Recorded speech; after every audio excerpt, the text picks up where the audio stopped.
Yeah. I love this song. Have you ever heard this song? Nope, never heard it. It's so great. So I hadn't heard it either, and my daughter sent it to me and was like, Mom, this song is for you. So anyone watching, if you're into that song, let's see. I don't even know how to say the guy's name, but it's Shane McMahon, I believe. Here comes the money. Woo. Okay.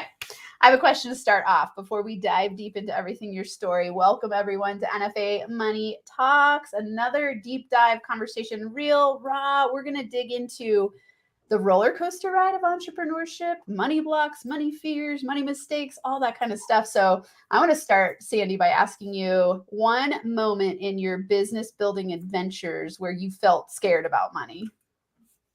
Oh, I'm trying to think which time. I mean, there. I mean, I was in the health club business, single chain owner with all these big conglomerates around me. And I think when I took the leap of faith to open up 27,000 square feet in Center City, Philadelphia, and it was like huge. Yeah. Lots of land there. Yeah. Wow. And I'm thinking, oh man, you sure, Sam? You sure you can say what you did? But it all worked out. I mean, it's a roller coaster ride, like you said. There's a lot of ups and downs and twists and turns and craziness. Worth it if you love being an entrepreneur.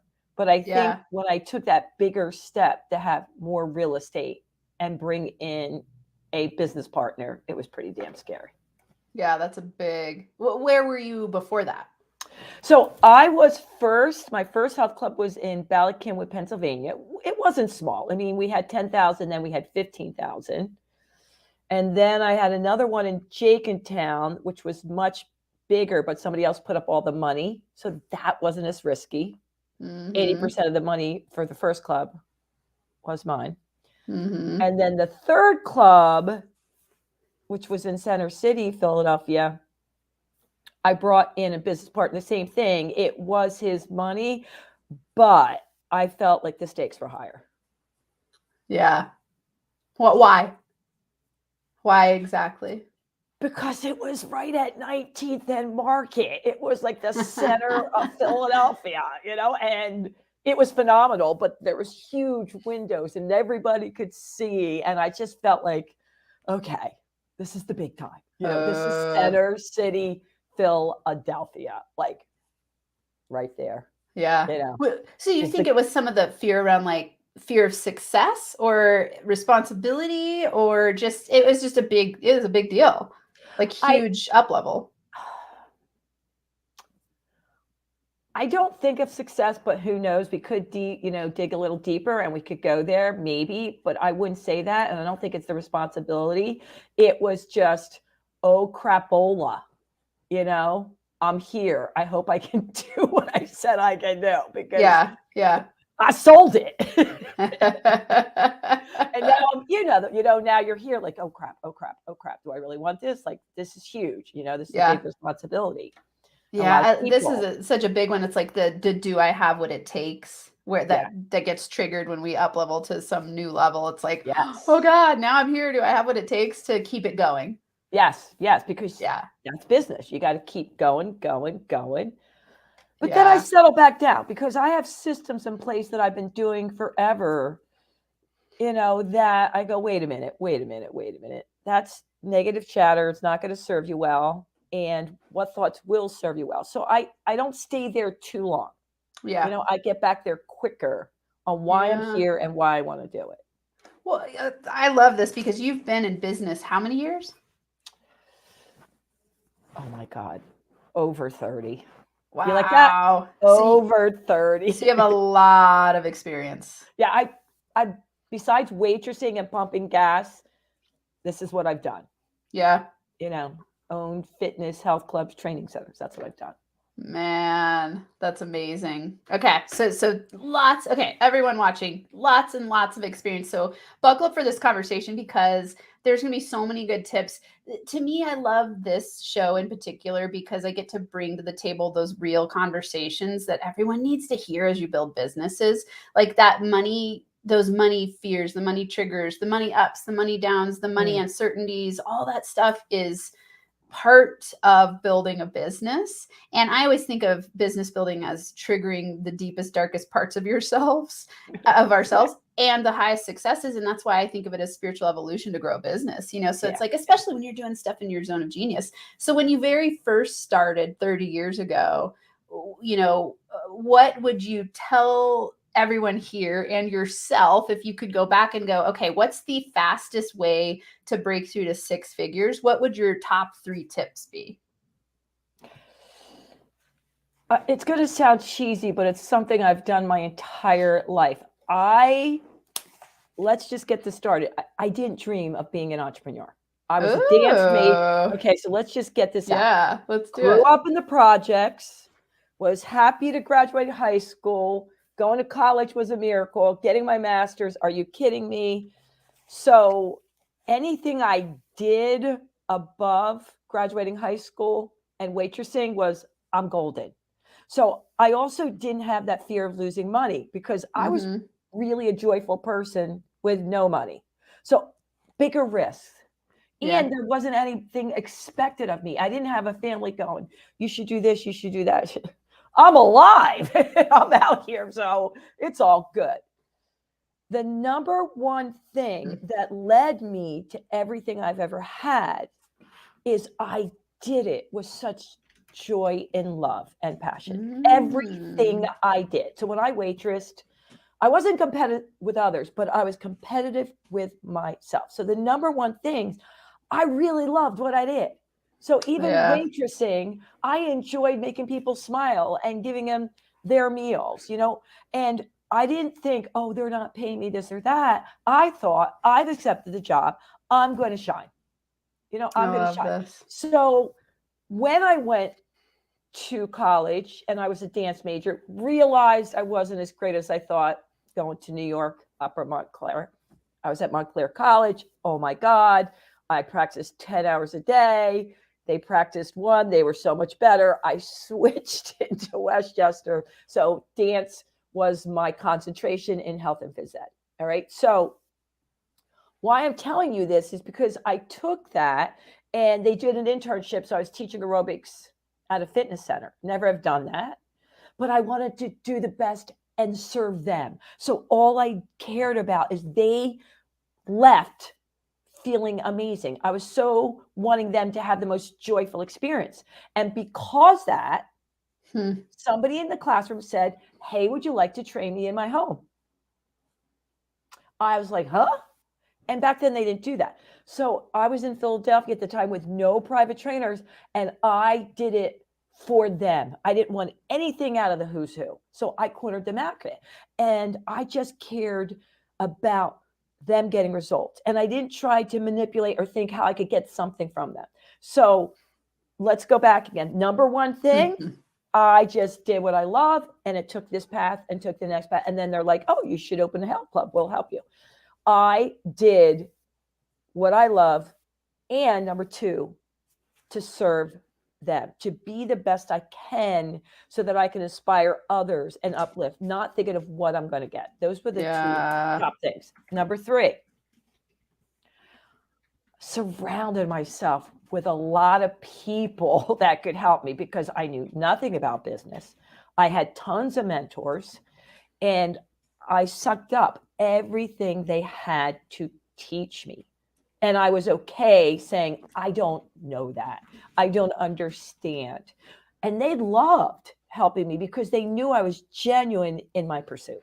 Yeah. Okay. So We're gonna top three break. things. We're gonna break this all down because this is incredible. I mean, first, I love so much that you're talking about joy, love, and passion, and starting from that place. And something I think that's really interesting for a lot of entrepreneurs, it's the ones I see that become very highly successful start from that place you're talking about, where it's like it's an inspired path And because you got to have some serious inspiration in what you're doing to have it be successful long term. Because if you're just doing it for the money, like that's not going to keep you through the ups and downs of entrepreneurship. I don't think.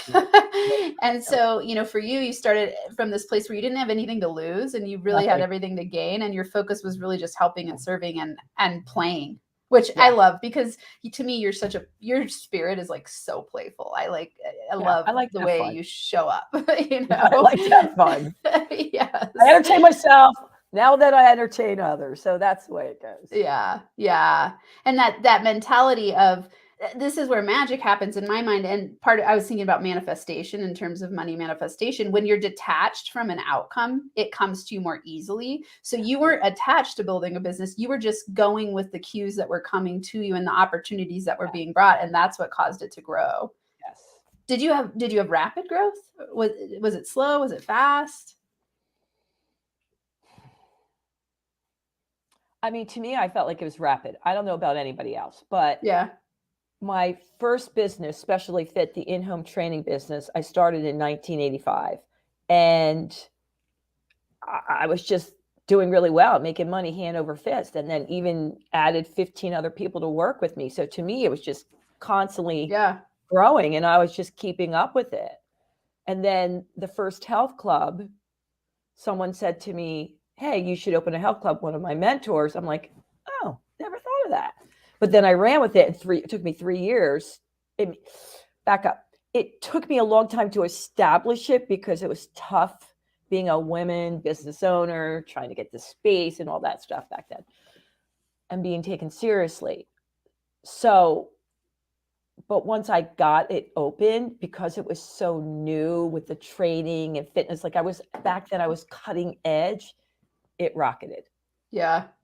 Then it hit some bumps because I was surrounded by huge chains. And then I had to bob and weave and figure out how to make it.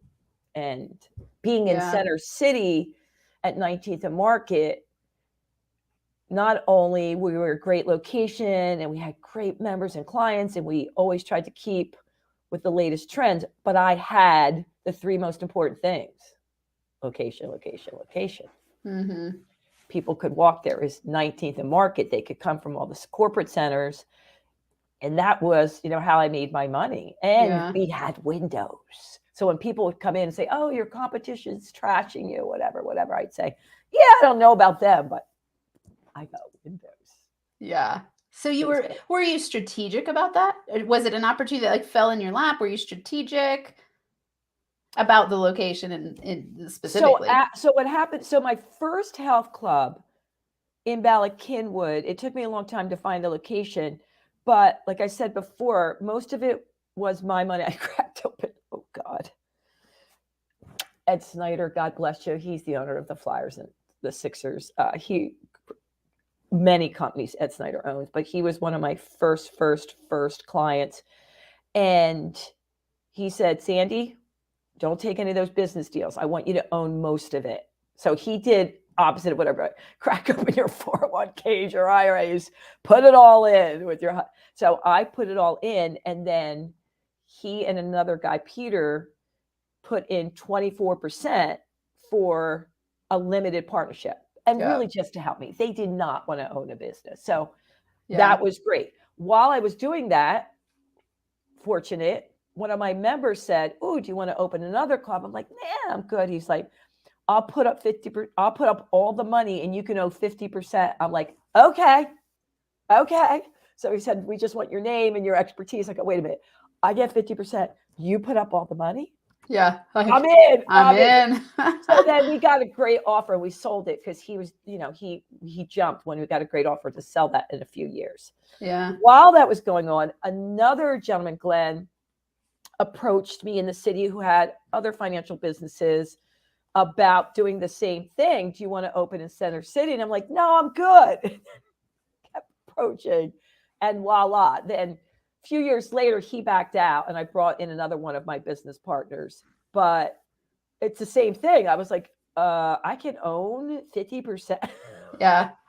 God, well, I'm so curious because, like, you're saying the background you were coming from. What do you think created the magic? That sounds like a lot of, I mean, and I think it's funny to use the word magic because there's like strategy, attraction, Yeah. opportunity, all those Yeah. things. Like what, if you were to give advice to other people about how to recreate that, what's the advice? Because that sounds pretty incredible coming from the background you're talking about.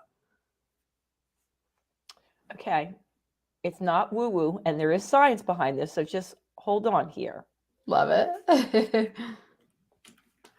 Your energy can be felt everywhere.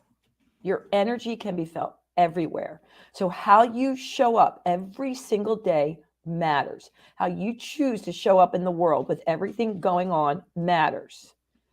I believe they all felt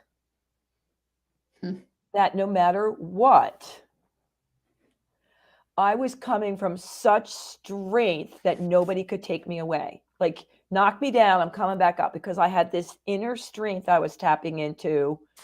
And I'm going to say love, peace, and joy, because it's what our essence is. But I tap in every single day from universal energy so that I can show up as powerful and strong from a good place as possible. And let me tell you this, they may not be able to put a word to it, but they feel it. And they'll say, I don't know what's different about you, but I want to be around it. And you hear that. And Yeah. people like powerful people in the love, peace, and joy factor. They might not say peace, love, and joy, but when you are connected, you are powerful, because no matter what goes on out here, it's not going to rock you that long because you're so strong. So in business, you're going to get whatever. But the more you're grounded in that, you come back up and you come up strong. And all my mentors and all the people that surrounded me knew, they could feel that. Yeah. And they knew that my energy was contagious and that I also loved what I did and that I would just not quit. And coming from the projects, I actually had an advantage because I had that, seriously, you think this is tough, that I could go bankrupt. You didn't live with my house. Like, which I used to say to my clients' kids, you're at a disadvantage. Their expectations are high. Yeah. Me, I'm golden. I was golden once I got out of the projects. Everything else, really, just icing on cake. Yeah. But they can see through. When you manipulate them, they do not. Like, it's different trying to reach out, make connections, be honest. Like, hey, I could use this referral. Hey, I could use this gig. That the top people do not want to be played. And they can see through the manipulation. So why? I mean, I was on NBC 10 because of a connection, and they paid me for 10 years as a fitness expert. I went on QVC because the owner Comcast referred me. I never asked. I never thought to, but man, am I jumping once they do. But I truly was there again to serve them. And I mean serve them, meaning whatever your product is and whatever you're doing, if your main goal is how can I make this the best experience for them, the rest follows through. So it's not really magic. There is a strategy. Yeah. I know. It's why I like to use the word magic, and I don't, because I agree. It is strategy. It feels like secret magic. sauce. I call it my secret sauce. I think it ends up feeling like magic because you're like, I have a magic wand to create anything based on my energy. And I love that that's what you said, because, when the first time I met you, it was very that vibe. It's like high vibe, and you can feel it. You can't fake it. This is not something you can fake. People, I want everyone here to know this. To me, this is probably the greatest clue, secret, success secret that exists. Align your energy, because it's contagious and people can read it. So if you wake up in the morning and you're in a space of fear, doubt, uncertainty, that's what you're projecting out energetically, invisibly. And people can feel the desperation, and it is a repellent to opportunity and money. Right? Absolutely. And so Absolutely. if you want to raise opportunity and you want to increase your magnetism, change your energy. Yeah. And I'm curious for you what you would say. I can't, for me, it was similar. It was like I was at the bottom. There was no place to go but up. And so I didn't have a lot of that I wasn't stuck in comfort zone. I was very uncomfortable. And Yeah. so going up was something that was a drive for me. Some of it was definitely fear-based. Some of it was inspiration-based. For you, it sounds very similar, though. It was this place of like, I'm going up, I'm going here. And along the way, it's all a bonus cherry on top as you grow and expand. And then you learn those lessons and you make the connections, and then your success is inevitable because you can't undo that. So what would you say for people who are, if we're saying your energy is contagious and your energy can be felt everywhere, how you show up matters. What are some tips for people to raise their energy if they're stuck in a place of self-doubt, imposter syndrome, fear, worry, maybe they're not making the money they want to make in their business? What are some tips you have to raise your energy? Yeah, which is a great question. So I want to start out with everyone's positive, powerful energy is different. I mean, I'm not for everyone. This is me. I mean, I'm just, and that's how I am a lot of the time. But when I say positive, powerful energy and raise your energy, it's just coming, like you said, you have fear and you have love-based and all the categories in here. So you want to get more on the love-based side of things, which is where your true power is, which there's a book, Power versus Force. That's number one. So how do you get there? Well, to me, there's simple things you can do every single day. And like I said, I've had a lot of practice. I've been doing this since I was a little grasshopper. Before your feet hit the floor, I know you're busy, you got kids, you got families, but just give me 30 seconds. Before your feet hit the floor, ask yourself, how do you want to show up in the world? How do you want to show up in the world? So I pick a word. It could be powerful. It could be joy. You might be really down here, so it might be calm. It might be freedom, because you want freedom with your life and financial freedom. Whatever it is, before your feeties hit the floor, ask yourself how you want to show up in the world. And then just breathe it in. I want to show up with joy. And then after that, I would take a minute to 3 minutes, I'm all about journal, just to write down what your game plan is, what you're going after. Just look at it. And then everything you do that day, before you get on a show, before you answer an email, before you go on a podcast, ask yourself, is it going to bring me ease and flow? Is it going to bring me financial freedom? Is it going to, and keep homing in on it, because there's a difference between, and I get it, you get stuck. If you're saying, holy crapola, how am I going to pay the bills?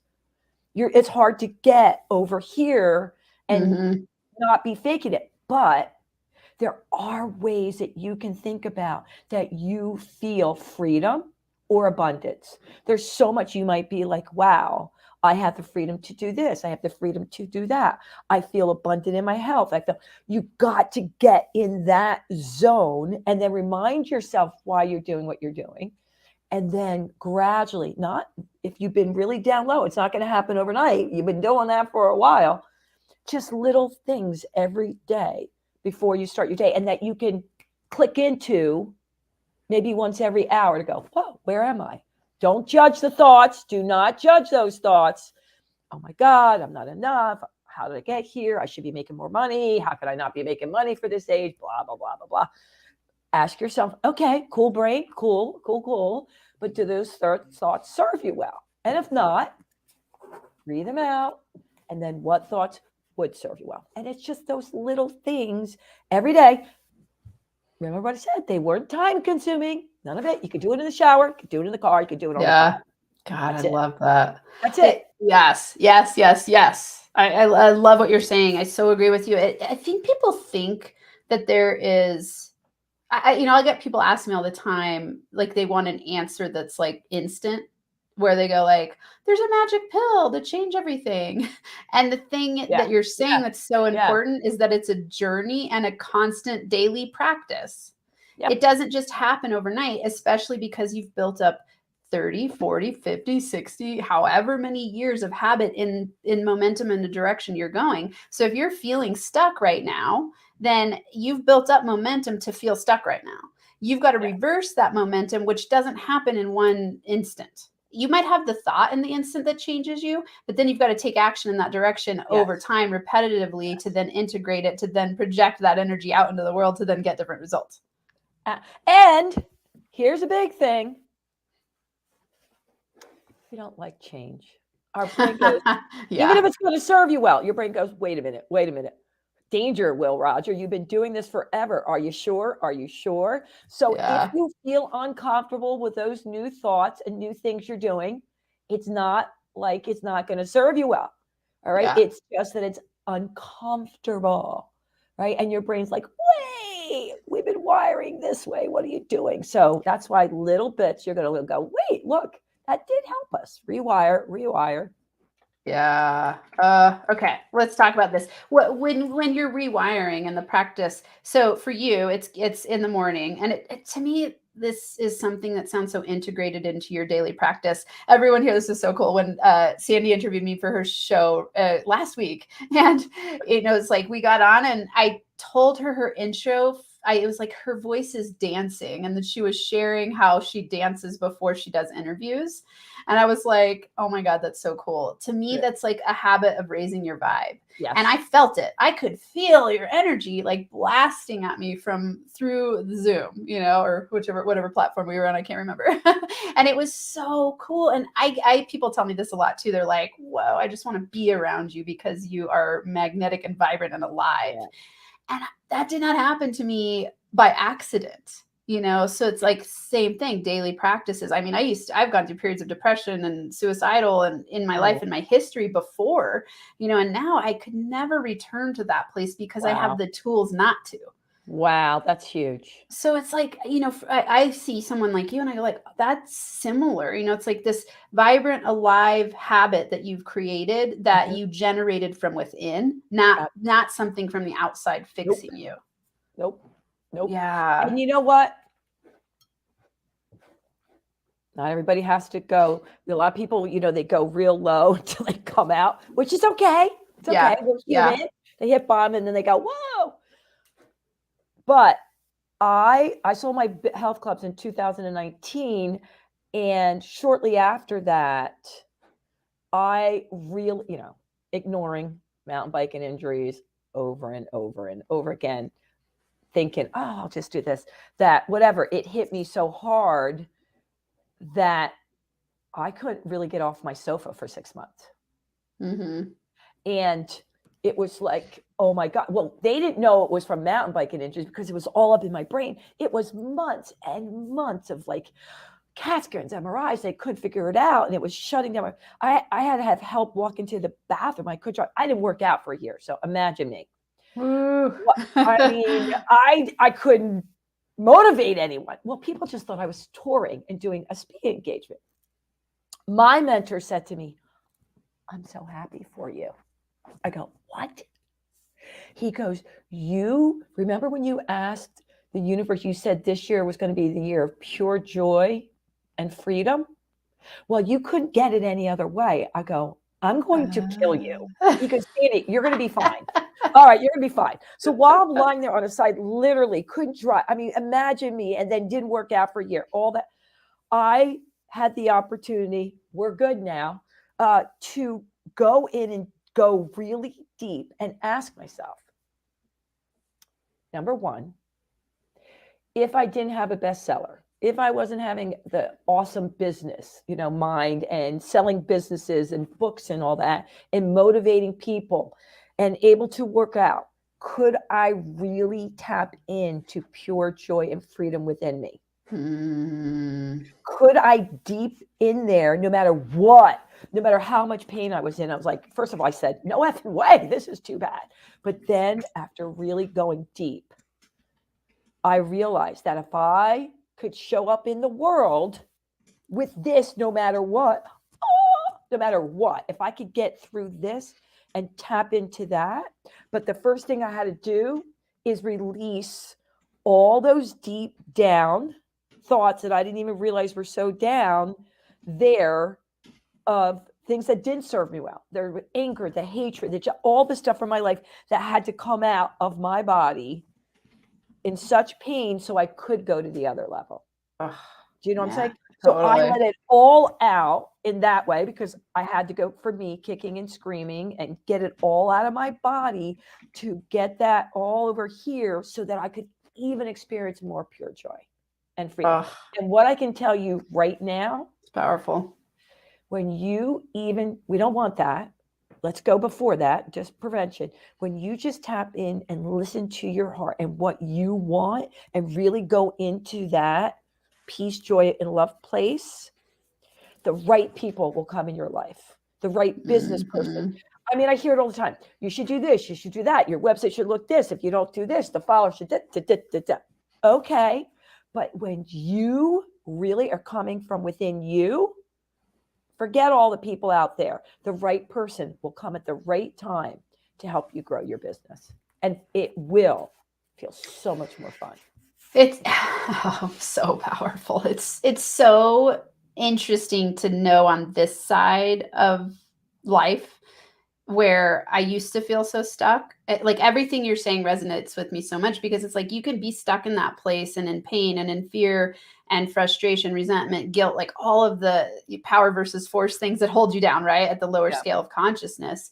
And as you move up through that, what you realize is like, oh my God, I've been in control the whole time through my energetic alignment or misalignment. Yeah. And so we're attracting all the time. It's just we're either deliberately attracting through being aligned and in a space of joy and moving up that scale toward joy and inspiration and love and peace and all the things you're talking about. Or we attract unconscious things that we think we don't want that are actually bringing us into a higher vibration by forcing it, right? You asked for it. Be careful Right? what you ask for. Yeah. So I love that story because it's so powerfully illuminating of the process of manifestation. Like we're all manifesting all the time. Yeah. I always think about the thing, like when we ask, like when people like say, like whether you pray or meditate or ask for something, you go like, oh, I'm praying for unconditional love. You don't get someone in your life who unconditionally loves you. You attract to you someone that you need to learn how to unconditionally love. Yes. Right. Exactly. So it's like if you're praying for like, oh, I want a year of peace and joy, it's going to knock you into, if you're not able to create that yourself yet, the universe is going to bring you something to show you how to do it. Yeah. But I want to be clear in that I literally had said to my mentor, I didn't want just joy because sometimes I can force it. Like people expect me to always be happy. Even my friends, no, you can't go there. And I was sick of that. I mean, I'm human. So I asked for pure joy, that feeling of pure joy and freedom that when I showed up, it was real and authentic. And Not that it was fake. okay for me to be all those other things. That's it. That's it. Embracing all sides.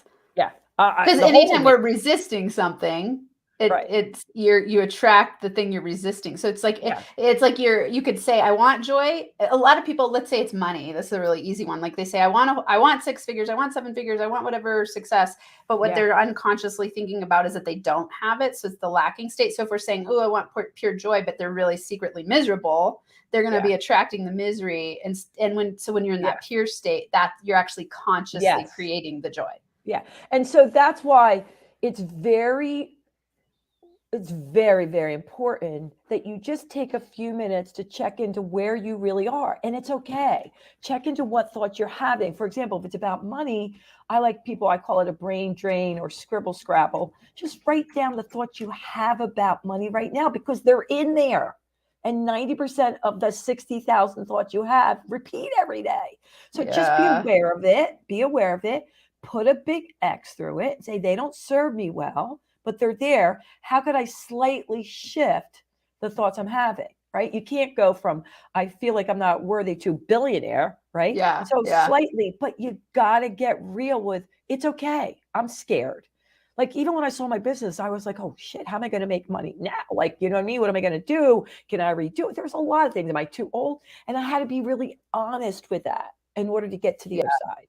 Yeah. It's making me think of one of my favorite quotes from Carl Jung. He says, what you resist not only persists, but grows in size. Oh, I like that. It's like, say that again. What you resist not only persists, but grows in size. I love that. Right? So it's like if you're I love that. resisting feeling upset, you get more upset. Yes, absolutely. Can't And get upset. so Can't get you're upset. Can't be down. No. right. So it's like most people try to avoid pain at all costs, and it Yep. causes more pain. It's like such an interesting paradox because they think like, if I avoid the pain, I won't have to feel it. Everything will get better. But instead, they're actually creating more pain to deal with. Exactly.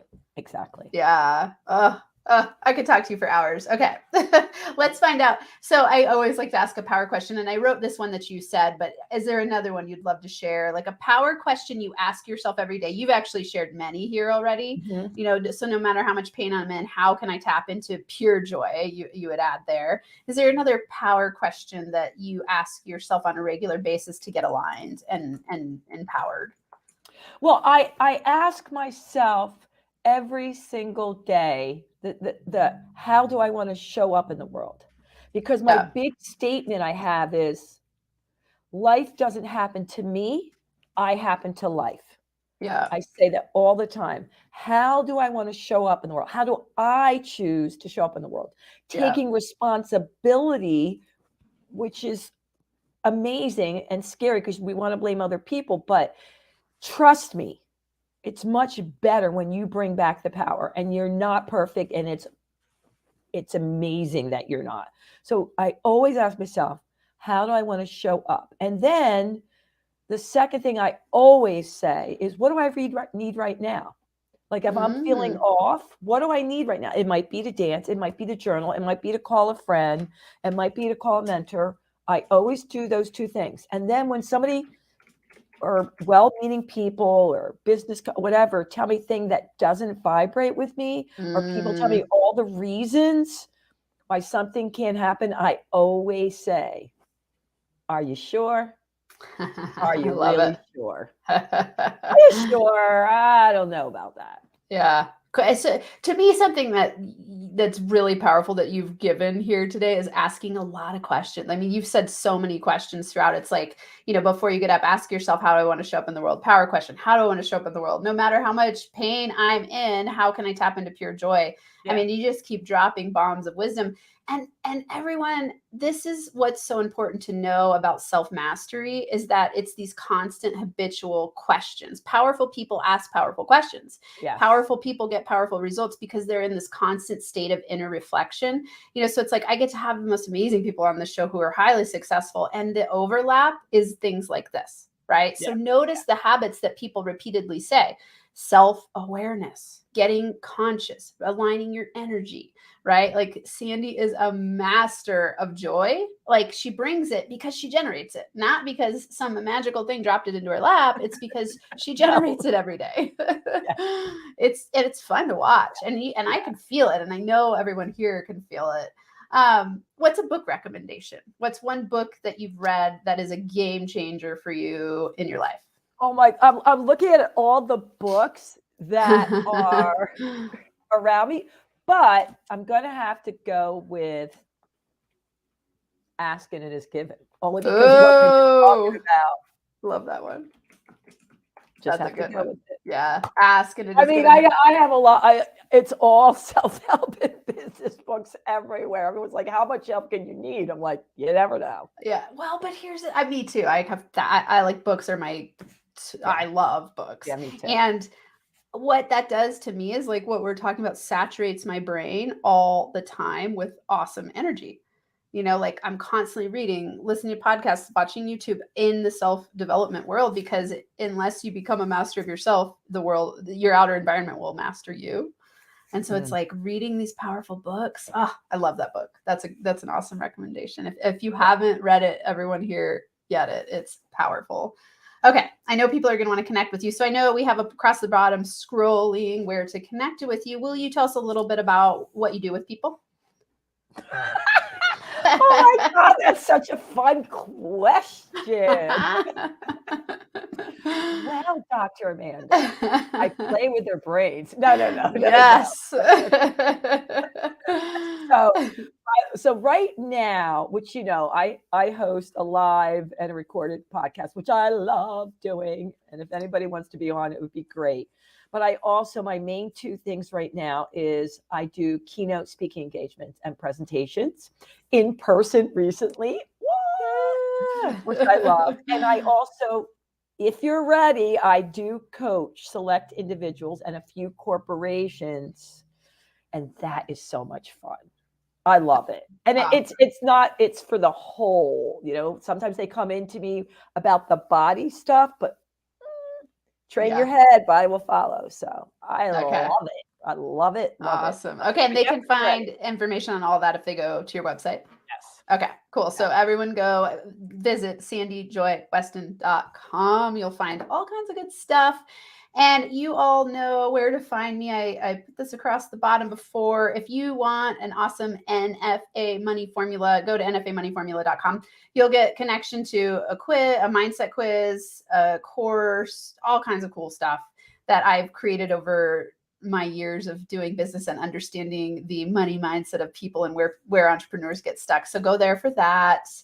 Any lasting, let's see, what's a fun, lasting last question or thought to bring to the table? What's one thing that you're like, if I were to, this is an interesting one. I was just coming into my head. Leave the planet today. What would I want the world to know? You are freaking way more powerful than you even realize.